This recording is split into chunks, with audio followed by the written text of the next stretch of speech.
Dans un épisode antérieur, nous avons étudié l'alimentation d'un paysan médiéval. Si cela ne correspond pas à vos goûts, rejoignez-nous aujourd'hui pour examiner la nourriture des classes supérieures du Moyen Âge. Bienvenue à la folie médiévale. Pour les gens du Moyen Âge, tout était une question de rang. C'est le rang en termes de statut, pas dégoûtant. Le type de nourriture consommée par la noblesse était aussi un symbole de statut. L'écart entre les classes sociales et leurs denrées alimentaires était incomparable. La place d'une personne dans la société dictait ce qu'elle mangeait, donc les régimes des paysans, artisans et marchands étaient grandement différents des repas des classes dirigeantes. Au centre de la vie médiévale se trouvait l'Église catholique, et elle imposait strictement les jours de jeûne où la viande ne pouvait pas être consommée. Manger de la viande était associé à des désirs charnels et un intérêt excessif pour la promiscuité. Donc, lors des jours de fête, on consommait divers poissons tels que le brème, l'anguille, le saumon et la morue.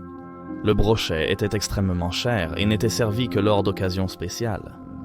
Les lundis, mercredis, vendredis et parfois les samedis étaient des jours de jeûne. Plus tard, le poisson, les fruits, le pain et les légumes ont été autorisés ces jours-là. Le carême était particulièrement difficile avec le jeûne durant 40 jours sans viande, œufs ou produits laitiers, donc même les personnes les plus riches ne mangeaient normalement pas de viande tous les jours. En réalité, les jours de jeûne formaient la moitié de l'année. Au début du Moyen Âge, le pape Grégoire Ier s'est insurgé contre le péché de gourmandise, le décrivant comme, je cite, « manger entre les repas, chercher des délicatesses pour satisfaire le vil sens du goût, chercher des sauces et des assaisonnements pour exciter le palais, et manger plus que nécessaire ». Avec l'essor de la classe moyenne au XIIe siècle, des lois somptuaires ont été promulguées pour contrôler les dépenses des nouveaux riches. Philippe IV de France a interdit à ses sujets d'avoir plus d'un plat principal et d'un plat d'accompagnement par repas. À partir de 1363 en Angleterre, ceux de rang inférieur avaient droit à un seul repas de viande ou de poisson par jour. Sucre et épices. Connu sous le nom de sel doux, le sucre a été introduit en Europe lorsque les croisés sont revenus des Terres Saintes. Sa culture s'est répandue et en 1300, Venise a établi des domaines dans certains villages de Tyr pour la production et l'exportation de sucre vers le reste de l'Europe. En plus d'utiliser les herbes communes comme le persil, la sauge et le thym, les classes supérieures importaient des épices d'Afrique et d'Asie, car celles-ci étaient également un symbole de richesse. La cannelle, le poivre, le safran, la noix de muscade, le gingembre et d'autres épices étaient couramment utilisés dans la cuisine et également présentés au banquet sur un plateau d'épices. Les invités étaient encouragés à ajouter des épices supplémentaires de la table à leur nourriture. Les épices étaient également ajoutées au vin et étaient si hautement appréciées qu'elles étaient offertes en cadeau. Pendant la fin du Moyen Âge, environ 1000 tonnes d'épices et 1000 tonnes de poivre étaient importées en Europe de l'Ouest chaque année. L'argent dépensé aurait pu nourrir 1,5 million de personnes avec des céréales pendant un an. Il existait en fait une section spéciale des cuisines royales appelée épicerie qui était entièrement dédiée à cet art. En fait, l'un des endroits les plus importants d'une maison médiévale était les cuisines pour la gestion, le stockage et la préparation de la nourriture. Il y aurait eu une laiterie, 2 garde-manger, une cave, une confiserie et une sorcellerie. Les sauces épicées étaient très populaires, comme la recette de la sauce camelin qui a été inventée par le cuisinier français Télévent. Il contenait du vin rouge de Bourgogne, du vinaigre, de la cannelle, du gingembre et diverses autres épices. Télévent a inclus cette recette dans son célèbre livre de cuisine La Viandia qu'il a écrit à la fin de la période médiévale.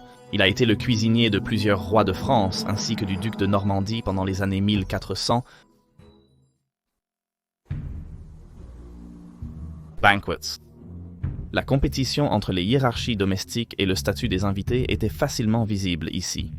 Les individus majeurs, comme le seigneur ou le baron, s'asseyaient sur une plateforme surélevée à un bout de la pièce. Ils seraient assis à une table côte à côte face aux autres invités qui s'assieraient sur des chaises et des tabourets à des tables de tréteaux plus loin dans la salle. Le sel était rare et cher. Il serait placé au centre de la table haute, car seules les personnes suffisamment importantes étaient autorisées à l'utiliser. Le contenant ou salière, souvent appelé un net, qui était utilisé pour contenir le condiment, serait très décoratif, parfois en forme de navire pour refléter l'importance qui était accordée au sel. On disait que ceux qui étaient assis aux tables inférieures étaient assis en dessous du sel. Le prestige de l'hôte serait jugé par l'exclusivité et la quantité de nourriture fournie, tandis que l'ordre dans lequel les convives étaient servis, ainsi que la quantité et la rareté de la nourriture qui leur était servie, montraient également leur rang social. Ceux qui étaient plus bas dans le statut recevaient moins d'ingrédients de meilleure qualité et en plus petite quantité. Le seigneur était toujours servi en premier, et des livres de courtoisie dictaient les règles de conduite lors des repas. Un tel livre, imprimé par William Caxton au XVe siècle, stipule que l'on doit, je cite, « parler peu, ne pas roter ou péter, ne pas se couper les ongles, ne pas se curer les dents à table, ne pas s'appuyer dessus, entre autres choses. » Les invités se lavèrent les mains avant le repas et apportèrent souvent leur propre couteau, l'hôte n'étant pas obligé de les fournir. Au XIe siècle, le noble italien Domenico Selvo a ramené sa femme grecque en Europe centrale. Son usage d'une fourchette pour manger était vu comme scandaleux et hérétique. Les écuyers de la cuisine avaient pour tâche de choisir, d'acheter et de payer les provisions alimentaires. Les plats pour le festin seraient préparés par les cuisiniers dans la cuisine. Dans les ménages les plus élites, il y avait généralement plus d'un cuisinier, puis placés sur des commodes par les écuyers jusqu'à l'heure du service dans la grande salle. Les plats étaient servis sur des assiettes en étain ou en or et argent dans les ménages les plus raffinés. Il pouvait y avoir jusqu'à 6 plats, et le repas commençait toujours par du pain, qui était toujours servi à chaque repas. Un noble aurait mangé du pain blanc fait tous les jours dans sa propre cuisine, plutôt que le pain de seigle brun grossier mangé par la paysannerie. Plus la maison était proéminente, plus le pain serait fin et blanc. Certaines maisons d'élite auraient pu avoir leur propre moulin pour produire de la farine. Seuls les nobles étaient autorisés à chasser le gibier et à pêcher sur leur domaine. Il y aurait donc une variété de viandes de gibier fraîchement tuées pour les tables, comme le sanglier, le chevreuil, les lièvres et les lapins, ou les volailles sauvages comme le faisan et la perdrix, ainsi que les animaux plus domestiqués tels que les poulets, les oies, les cochons et les canards. Divers types d'oiseaux comme les cailles, grues, alouettes et autres oiseaux chanteurs étaient rôtis et consommés selon la saison.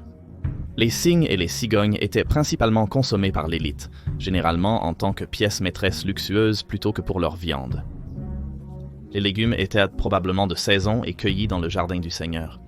Le chou et les poireaux étaient appréciés, mais des panais, pois, carottes, navets, oignons, fèves et diverses courges étaient aussi disponibles. Plusieurs domaines auraient possédé des vergers fournissant des fruits frais comme des pommes, poires et prunes. On croyait que les fruits et légumes crus causaient des maladies, donc ils étaient toujours cuits. Des fruits secs et des noix coûteux arriveraient également à la table du noble.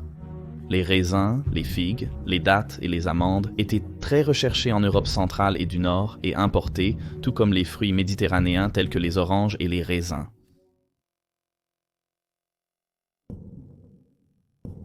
Appétit royal. Les festins organisés pour les membres de la royauté étaient bien sûr des affaires extrêmement somptueuses. On dit que le banquet de couronnement d'Henri IV se composait de 3 plats. Mais il faut noter que les plats au Moyen Âge n'étaient pas servis comme aujourd'hui avec une entrée, un plat principal et un dessert. Les plats qui étaient apportés aux invités étaient un assortiment aléatoire et consistaient uniquement en ce qu'ils offraient un grand choix. La nourriture était censée être une forme de divertissement en soi, avec suffisamment de variété pour que les invités puissent choisir ce qu'ils aimaient et ignorer complètement certains plats. Entre chaque plat, une performance musicale ou artistique avait lieu, et chaque plat était accompagné d'une sculpture en sucre décorative appelée subtilité.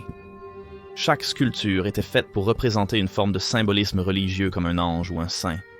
Seuls les très riches pouvaient se permettre d'utiliser le sucre pour l'admirer plutôt que de le consommer. Lors d'un festin de 1387 organisé par le duc de Lancaster et Richard II, les quantités de nourriture comprenaient, entre autres, 111 cygnes, 210 oies, 96 lapins, 160 livres de pommes et 12 000 œufs. Le comte d'Anjou, qui était le 3e fils du roi Louis II de Sicile, a organisé un grand banquet en 1455. Le premier plat était un cerf qui avait été salé pendant la nuit, et un quart de celui-ci a été servi avec du poulet farci, du veau de lait et du lièvre en civet cuit dans du vin rouge, des épices et des herbes fraîches. 2 plats étaient recouverts d'une sauce allemande, et contenaient des graines de grenade et des prunes sucrées qui étaient recouvertes de feuilles d'or. 3 autres plats se composaient d'un chevreuil, d'un esturgeon braisé au vinaigre et au persil et saupoudré de gingembre en poudre, et d'un cochon entier, de poulet et de pigeon, une douzaine de chaque, 6 lapreaux et un chevreau, 2 oisons, un chapon farci, 2 hérons et un levreau. 4 poulets étaient recouverts de jaune d'œuf puis saupoudrés d'épices, et un sanglier était recouvert de gaufrettes et d'étoiles, et une perdrix dans un poirier. Cela a été suivi par une crème saupoudrée de sucre et de graines de fenouil, des tranches de fromage, des fraises et une gelée rouge et blanche qui représentait les blasons des invités présents. Finalement, il y avait des prunes dans de l'eau de rose. Le 5e et dernier plat était composé entièrement de vin à la mode et de conserves de fruits, ainsi que de nombreux types de pâtisseries sucrées. Bien sûr, d'autres boissons comme la bière ou l'hydromel étaient disponibles, mais le vin était choisi par la noblesse médiévale car il créait une division entre eux et les classes inférieures, leur donnant une apparence de sophistication. On croyait aussi que le vin équilibrait les humeurs, stimulait l'esprit, aidait la digestion et améliorait le teint. De toute évidence, Henri aurait voulu servir une boisson qui était très estimée et qui montrait sa richesse.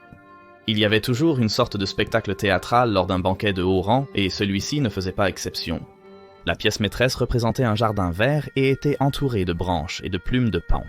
Des fleurs parfumées étaient liées aux branches. Une mini-forteresse dorée à l'argent était placée au milieu de la pelouse qui servait de grande cage pour plusieurs oiseaux vivants aux pieds dorés. Chaque coin de la pelouse présentait une grande tarte, surplombée de plus petites formant une couronne. Les tartes étaient dorées à l'argent et à l'or, naturellement, et elles contenaient également toute une rangée de cerfs, de poulets, de pigeons, de lapins, de veaux hachés, 2 livres de graisse et 26 œufs bouillis saupoudrés de safran et parsemés de clous de girofle. Il n'est donc pas surprenant que l'obésité était très courante parmi la noblesse du Moyen-Âge, beaucoup consommant 4 à 5 000 calories par jour. Plus du double de ce qui était réellement nécessaire. Merci d'avoir regardé cet épisode de Folie médiévale. J'espère que vous avez aimé et que cela ne vous a pas trop affamé. Abonnez-vous si vous aimez le contenu. À la semaine prochaine pour une nouvelle vidéo. Santé!